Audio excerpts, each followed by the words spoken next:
साथ हर वक्त मैं एक मेंबर हूँ, आपका रवैया ठीक नहीं है।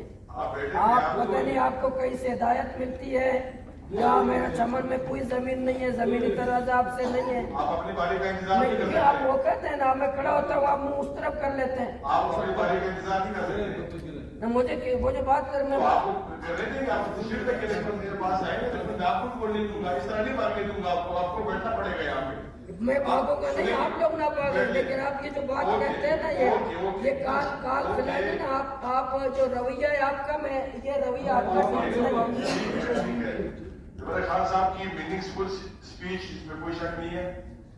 मेरी तमाम अपोजिशन पार्लियामेंट लीडर से मेरी रिक्वेस्ट है कि असेंबली की सेशन के बाद चैम्बर में आप तशरीफ लें। होम सेक्रेटरी साहब और कमिश्नर साहब हमारे साथ होंगे, वो आपको जो भी प्रोग्रेस अब तक हुई है इस बच्चे के मुतालिक और मजमूई तौर पर लॉ एंड ऑर्डर के मुतालिक वो आपको ब्रीफ करेंगे।